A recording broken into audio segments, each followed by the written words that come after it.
আলহামদুলিল্লাহ, সমস্ত প্রশংসা মহান রব্বুল আলমিনের জন্য।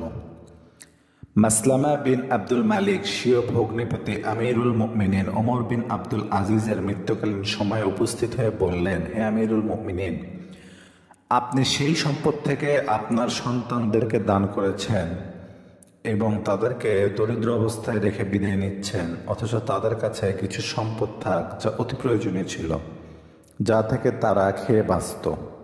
কতই না ভালো হতো যদি আপনি আমাকে অথবা নিজের আত্মীয়দের কোনো ব্যক্তিকে এই সন্তানদের লালন পালনের ওসিয়ত করে যেতেন। আপনার রেখে যাওয়া সম্পত্তি এই সন্তানদের জন্য যথেষ্ট হতো। আমিরুল মুমিনিন বললেন, বসে যাও এবং আমাকে উঠিয়ে বসাও আর আমার সন্তানদেরকে আমার কাছে ডেকে নিয়ে আসো।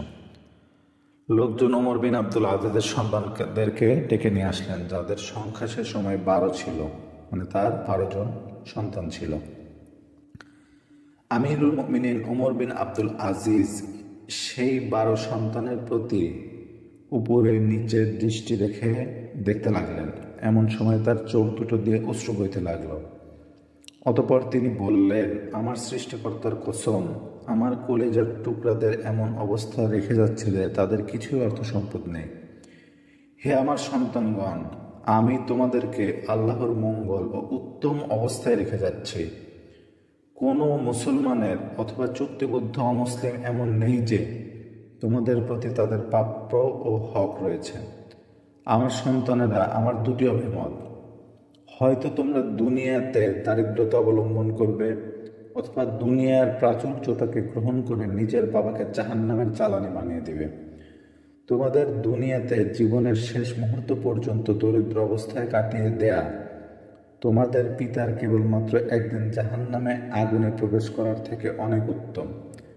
আমার প্রিয় সন্তানরা, এখন তোমরা যেতে পারো। আল্লাহ তাআলা তোমাদেরকে দেখবেন এবং তিনিই তোমাদের জন্য রুটি রুজি জীবিকার ব্যবস্থা করবেন।